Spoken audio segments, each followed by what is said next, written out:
Sir గత 4 రోజులుగా చూస్తే గనక 'దిల్ రాజు' గారి ఇంట్లో కానీ, ఆఫీస్‌లో కానీ ఐటీ సోదాలు చాలా విస్తృతంగా జరిగాయి సార్. కొన్ని వేల కోట్లు దొరికాయని చాలా వార్తలొచ్చాయి. దాని మీద 'దిల్ రాజు' గారు స్పందించారు. అసలాయన ఏం మాట్లాడారు సార్ ఈ విషయం గురించి? అంటే 'దిల్ రాజు' గారు ఒక్కరి మీదే కాదు, చాలా మంది మీద దాడులు జరిగినాయి. హ్మ్. అంటే 'మైత్రి మూవీ మేకర్స్' మీద దాడి జరిగింది. అలాగే డైరెక్టర్ సుకుమార్ ఇంటి మీద దాడి జరిగింది. అలాగే 'దిల్ రాజు' గారి ఇంటికి కూడా వెళ్లారు. హ్మ్. అంటే ఈ సంక్రాంతికి రిలీజ్ అయినటువంటి 3 సినిమాలు ఏదో పద్ధతిలో ఆయనతో లింక్ ఉన్న సినిమాలే అవును సార్. 'దిల్ రాజు' గారితో. హ్మ్. అంటే 'డాకు మహారాజు'కి ఆయన డిస్ట్రిబ్యూటర్‌గా వ్యవహరించారు. నైజాం ఏరియాకి. అలాగే మిగిలిన 2 సినిమాలకి ఆయనే ప్రొడ్యూసర్. 'గేమ్ చేంజర్‌కి' అలాగే 'సంక్రాంతికొస్తున్నాం.' 'సంక్రాంతికొస్తున్నాం' అనేది చాలా ప్రాఫిట్స్‌లో ఉంది. దానికి సంబంధించి వాళ్ళు కలెక్షన్స్ కూడా రివీల్ చేస్తూ వెళ్తున్నారు. హ్మ్. కాబట్టి ఈ పోస్టర్‌లు, కలెక్షన్స్ ఇన్ని కోట్లు, 200,00,00,000, 300,00,00,000 వైపు ప్రయాణం చేస్తోంది అనేటువంటి ఈ ప్రచారంలో భాగంగానే ఆయన్ని టార్గెట్ చేశారు. వెళ్లి లెక్కలు వెరిఫై చేశారు ఒకటి. హ్మ్.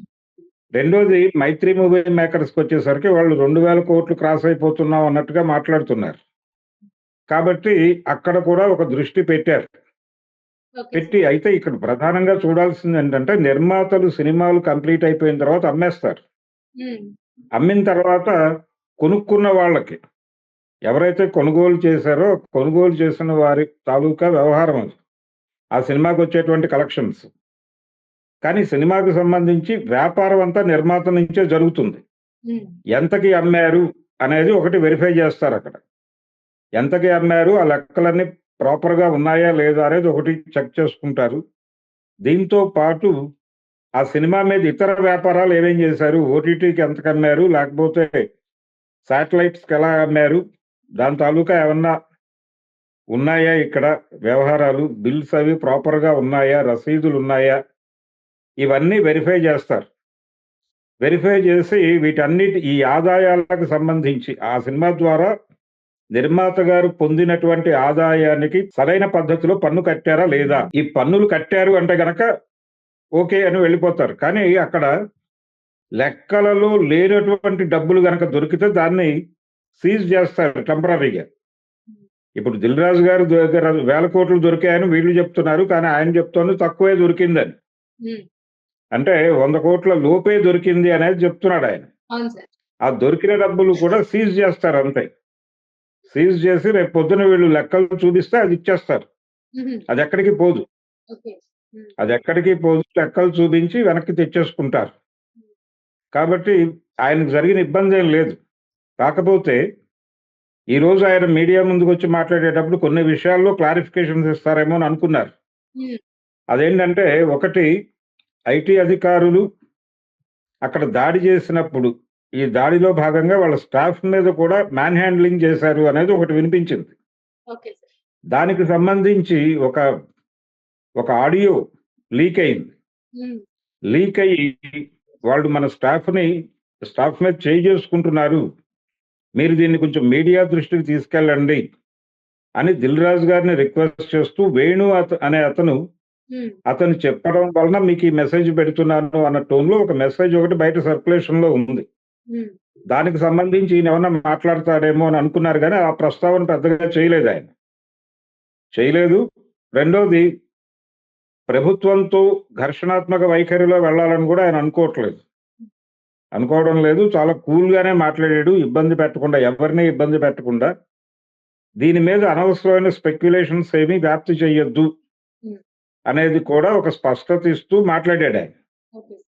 ఇలా 'దిల్ రాజు' గారు మీద జరిగిన దాడి గొడవైతే ఇదైతే, రెండో వైపు అక్కడ 'మైత్రి మూవీ మేకర్స్' మీద జరిగింది. హ్మ్. వాళ్ళు ఇతర భాషల్లో గూడా వ్యాపారాలు చేశారు బలంగా. సో, అక్కడ అకౌంట్స్ ఇవన్నీ వెరిఫై చేస్తారు. అక్కడ ఎక్కువ డబ్బులు దొరికాయని వినిపిస్తోంది. ఓకే. దాదాపు 300,00,00,000 దాకా దొరికింది హుహు. అని చెప్తున్నారు. ఇప్పుడు వాళ్ళు గూడా మీడియా ముందుకొచ్చి చెప్పాలి. ఇది కరెక్ట్ ఫిగరా కాదా అని. అవును సార్. ఇది ఇక్కడితో ఆగుతుందా? అంటే సుకుమార్ దానిలో భాగస్వామి కాబట్టి. సుకుమార్ రైటింగ్స్ కూడా అందులో భాగం ఉంది. మైత్రి మూవీ మేకర్స్‌తో పాటు సుకుమార్ రైటింగ్స్ బ్యానర్ గూడా కనిపిస్తుంది. 'పుష్ప' సినిమా టైటిల్స్‌లో. కాబట్టి వన్ ఆఫ్ ది నిర్మాత కూడా సుకుమార్. అందుకని ఆయన ఇంటి మీద దాడి జరిగింది. అలాగే ఈ సినిమాకు సంబంధించి కొన్ని ప్రచారం జరిగినటువంటి కొన్ని వ్యవహారాల్లో అల్లు అర్జున్‌కి 300 కోట్లు ఇచ్చారు అని. అది వాస్తవమా, అవాస్తవమా అనే దాంతో సంబంధం లేదు కానీ సర్క్యులేట్ అయింది. అవును సార్. అలాగే సుకుమార్‌కి 250 కోట్లు ఇచ్చారు అనేది ఒకటి సర్క్యులేట్ అయింది. అంటే ఈ 300 కోట్లు 2 పార్ట్‌లకి కలిపి ఇచ్చారా? లేకపోతే సోలోగా సెకండ్ పార్ట్‌కే ఇచ్చారా? అనేది కూడా క్లారిటీ లేవు. అయితే దీని కంటిన్యూషన్‌లో అల్లు అర్జున్ మీద కూడా దాడి జరుగుతుందేమో అనేది ఒక ప్రచారం జరుగుతోంది గానీ, అటువంటి ప్రమాదం ఏమీ ప్రస్తుతానికి లేనట్టుగానే కనిపిస్తోంది.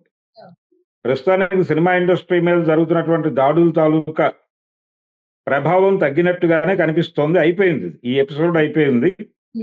ఇప్పుడు వీళ్ళందరూ బయటకొచ్చి మాట్లాడతారు. ఇప్పుడు అక్కడ దొరికినటువంటి 300 కోట్లు, 350 కోట్లు ఏదో దొరికిందని చెప్తున్నారు. ఆ దొరికిన డబ్బులు కూడా వాళ్ళు ప్రాపర్ లెక్కలు తీసుకెళ్ళి ఎగ్జిక్యూట్ చేస్తే ఇచ్చేస్తారది.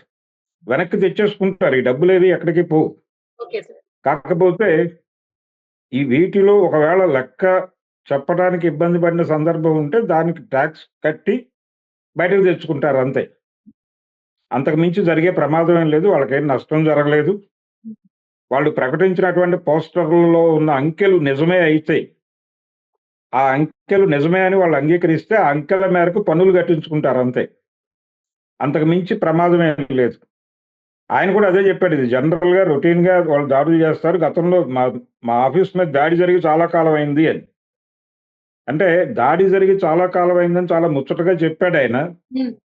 చాలా సందర్భాల్లో ఈ కంపెనీల మీద, వీటి మీద ఐటీ దాడులు జరిగినప్పుడు కొన్ని సందర్భాల్లో వాళ్ళకి ఇది ప్రచారంగా కూడా ఉపయోగపడుతుంది. అంటే ఇది కూడా పబ్లిసిటీలో భాగమే. ఒకసారి ఎప్పుడో చిరంజీవి గారి మీద మొదటిసారి ఐటీ దాడి జరిగినప్పుడు first time income tax office నుంచి కొంతమంది అధికారులు వెళ్ళి మీ రెమ్యూనరేషన్ అంతా మీకు ఎంత వస్తోంది, అకౌంట్స్ ఏమిటి చూపించండి అని అడిగినప్పుడు ఆయన చాలా ఆనందపడ్డాడు.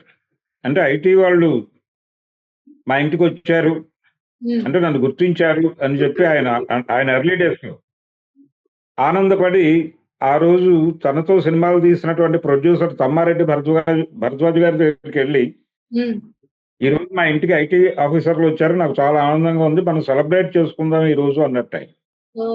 కాబట్టి అలా కూడా ఉంటుంది. ఇలా మొత్తానికి దిల్ రాజు గారి ఆఫీస్ మీద, మైత్రి మూవీ మేకర్స్ మీద జరిగిన దాడి, అలాగే సుకుమార్ గారి ఇంటి మీద జరిగిన దాడి, ఇవన్నీ కూడా ముగింపు అయిపోయింది. ఇప్పుడు క్లోజ్ అయిపోయింది. ఎవరెవరు ఎంతెంత అనేది రేపు ఇంకో 2-3 రోజుల్లో పూర్తిగా బయటకు వస్తుంది. మైత్రి మూవీ మేకర్స్ నుంచి బయటకు రావాలి, సుకుమార్ గారి నుంచి బయటకు రావాలి. వీళ్ళైతే చెప్పేశాడు, దిల్ రాజు గారు చెప్పేశాడు, అయిపోయింది ఇక్కడ. ఆయన మ్యాన్ హ్యాండిలింగ్ కి సంబంధించి తప్ప మిగిలిన విషయాలన్నీ క్లారిటీ ఇచ్చేశాడు.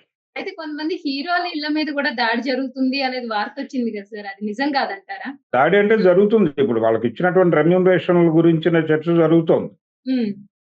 వెంకటేష్ గారు చెప్పేసుకున్నాడు, నేను ఎప్పుడూ కూడా వైట్ లోనే తీసుకుంటాను, నో బ్లాక్ అన్నాడు ఆయన. ఎవరైనా అదే చెప్తారు, నేను బ్లాక్ తీసుకుంటున్నాను అని ఎవరు చెప్పరు. జనరల్ స్టేట్మెంట్ ఇచ్చాడు వెంకటేష్. అయితే వెంకటేష్ కంటే కూడా ఇక్కడ కీలకం ఏంటంటే 300 కోట్లు ఇచ్చారు అల్లు అర్జున్ కి. అసలు పుష్పకి ఆయనకి ఇచ్చిన డబ్బులు ఎంత, బయట స్పెక్యులేషన్ ఏమిటి,